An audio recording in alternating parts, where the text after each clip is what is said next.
Hello, my name is Diane Ivan Bidstock. I'm the rabbi at St John's Wood Synagogue and a Diane of the London Beth Din.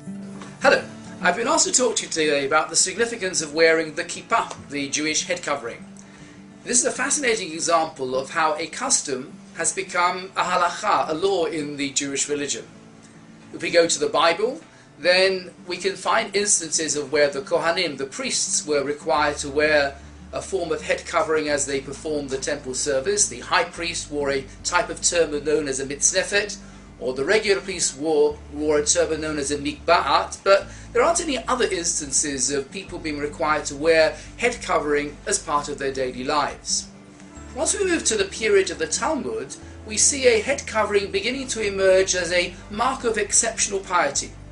There was a sage in the 3rd century known as Rav Huna, who lived in Babylon, and he said he would never go more than 4 cubits at about 6 to 8 feet with an uncovered head as a mark of his awareness of the presence of God above him.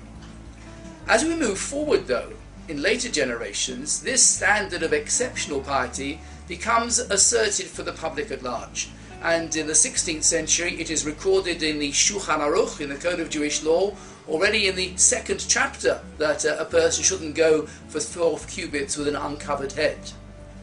Now, as people began to observe this more widely, yet at the same time recognizing that head covering was obviously observed in society round about them, where people might be wearing hats or turbans, nevertheless wearing something inside the house led to the need for a lighter form of head covering, where otherwise one might have taken off the hat or the turban. And this is how the kippah or couple began to develop.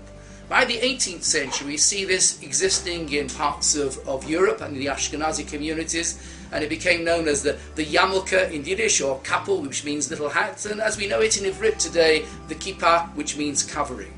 And it's now become an almost universal distinguishing mark of an Orthodox Jew, where the kippah demonstrates your loyalty to Torah and to the Jewish people. In this country, in the UK, wearing a kippah in the street as opposed to some other form of head covering became more popular after 1967 with Israel's victory in the Six-Day War, where young Jews particularly felt a greater self-confidence in expressing their Jewish identity in public.